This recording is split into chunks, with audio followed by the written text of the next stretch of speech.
Hi students, today we are going to start a new chapter, chapter 8, gravitation.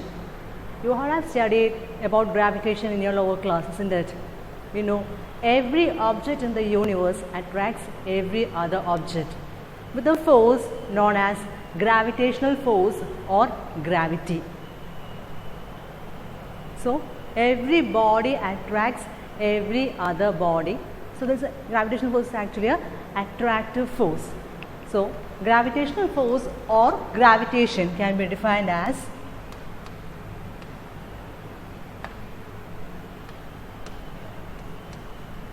the force of attraction between two bodies. Force of attraction between two bodies. Now, you have studied about four fundamental forces in our nature, isn't it? The four forces are gravitational force, electromagnetic force, strong nuclear force and weak nuclear force. Now, when compared to the other three forces, gravitational force is the weakest force which exists in our nature. But it is a force which is responsible for initiating the formation of stars, the evolution of galaxy, etc. So, it is a very powerful force. And in 1666, when Sir Isaac Newton saw an apple falling down, he thought about the gravitational force and he formulated the famous universal law of gravitation.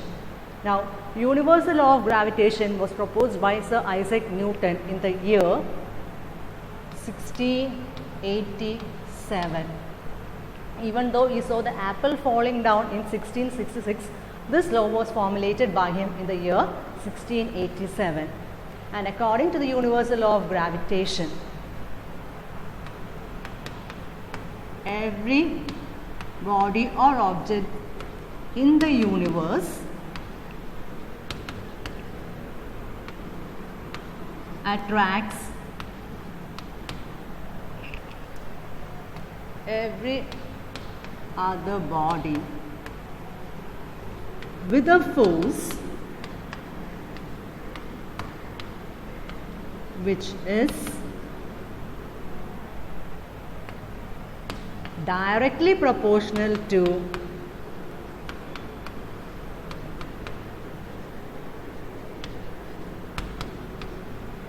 the product of their masses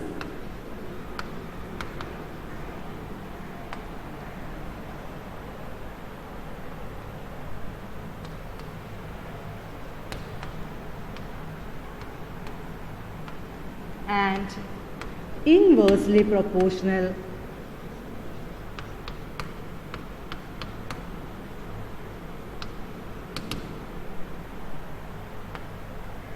to the square of distance between them.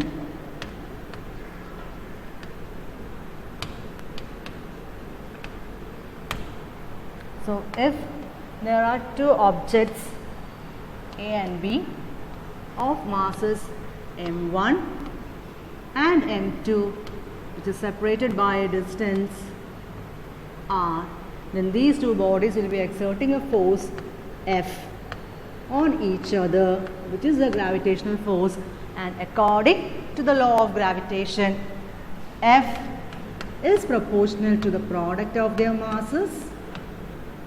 F is proportional to the inverse proportional to the square of distance between them. Now, as usual in maths, when we have a proportionality sign, we combine the equation and we introduce a constant. So, we can write F proportional to m1 m2 by r square, and in order to change the proportional sign into equal, what we do? We introduce a constant, capital letter G. In our case, so equation becomes F is equal to G m1 m2 by r square. Now, this is the equation to find gravitational force between two objects. Okay, and G is a constant known by the name universal gravitational constant. Yes, from the name itself it is clear it is a constant throughout the universe. Wherever you go to the space, you be on earth, wherever you be, value of G is always a constant, and its value is G is equal to 6.67 into 10 raised to minus 11 Newton meter square kilogram raised to minus 2. Now, using the equation of gravitational force, we are going to derive, or we are going to define universal gravitational constant. For that, we take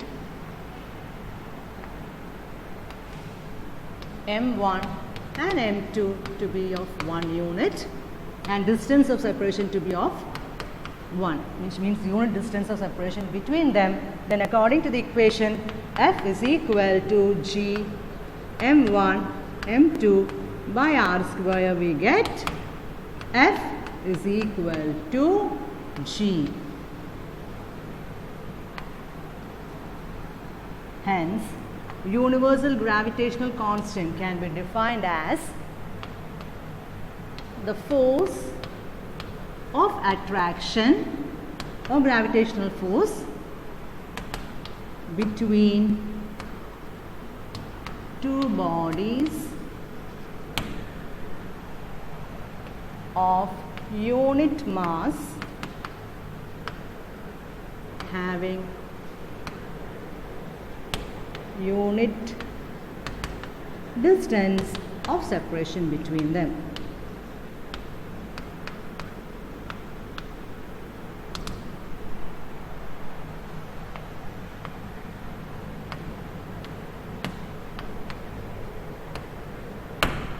So, universal gravitational constant is defined as the force of attraction between two bodies of unit mass having unit distance of separation between them. Okay. Next, we are going to study, or we are going to discuss certain features of gravitational force. Now, we have studied some of it in first chapter. Let us just revise all those features of gravitational force. Now, the main important point regarding gravitational force is it does not depend, the force between two bodies does not depend upon any medium. It does not depend upon the medium between the bodies. It can be in space, it can be on earth, it can be in water, but it does not depend on the force of attraction between the bodies, does not depend upon the medium between them. And also it is independent of any bodies in between the two bodies in consideration, or two objects in consideration. So,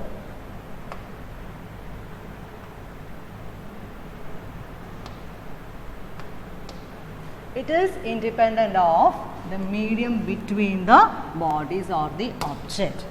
Next point, it is independent of the presence of other objects or bodies in between the two in consideration. Third point, it is a conservative force. Now, what is conservative force? A force is said to be conservative if the work done by the force is path independent. It does not depend on the path, but it depends only on the initial and final values. Then that particular force is known by the name conservative force, and gravitational force is an example for conservative force.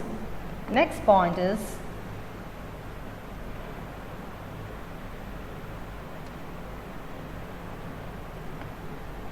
the mutual gravitational force between two objects are equal and opposite, which means there are two objects interacting through gravitational force, then the mutual force, they will be applying equal amount of force on each other, which means it obeys Newton's third law of motion. For every action there is a equal and opposite reaction.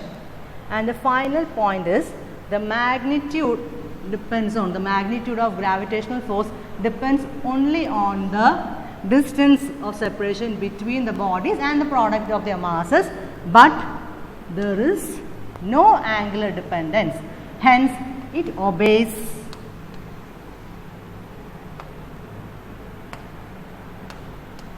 spherical symmetry, which means, you know, the equation is F is equal to G m1 m2 by r square.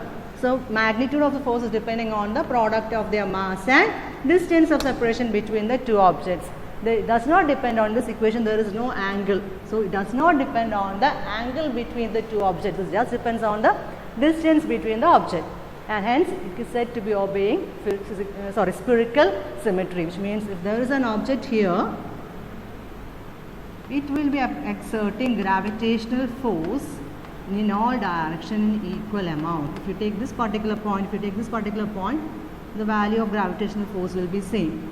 If you are taking this particular point throughout, the value of gravitational force will be the same, which means it is obeying spherical symmetry throughout the body. The value is same, hence it obeys spherical symmetry. And one more point is there. It is a central force.